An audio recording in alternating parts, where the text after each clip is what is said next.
সিলেটের রেলপথ সংস্কার ও উন্নয়ন সহ ৮ দফা দাবিতে সিলেট বিভাগে রেল অবরোধ কর্মসূচি পালিত হয়েছে।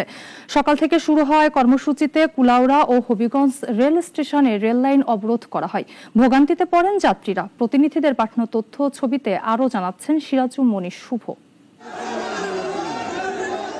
সিলেট কক্সবাজার ও সিলেট ঢাকা রেলপথে দুটি নতুন ট্রেন চালু সহ ৮ দফা দাবিতে সকাল থেকে সিলেট বিভাগে পালিত হচ্ছে রেলপথ অবরোধ কর্মসূচি।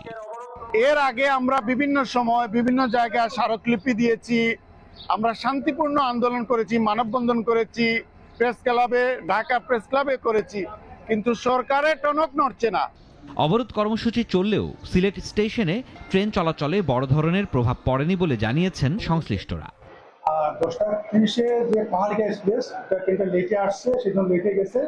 যাওয়ার সময় আমাদের 5-7 জন যারা অবরোধ করে ওরা ট্রেন প্রায় 10-15 মিনিট আগে আছে, ওনারা চলে গেছে। আর বাকি ট্রেনগুলো আশা করি আমরা রাইখান যাবে। ট্রেন থেকে এখন আমরা প্রেস করতে পারি নাই, ওটা আমাদের ওয়াশ করতে লেট হচ্ছে। আশা করি আমরা আধা ঘন্টার ভিতরে আমরা ট্রেন থেকে চলে যাব।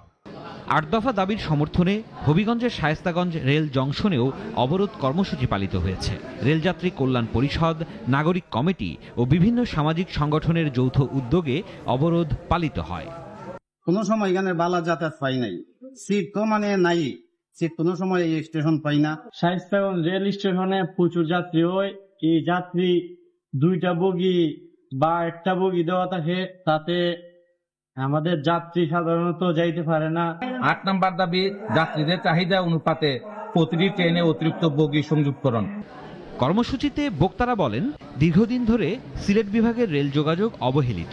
যাত্রী ভোগান্তি নিরসনে এসব দাবি বাস্তবায়ন জরুরি। তা না হলে পরবর্তী সময়ে আরো কঠোর আন্দোলনের হুঁশিয়ারি দেন তারা। সিরাজুম মনির শুভ, নাগরিক।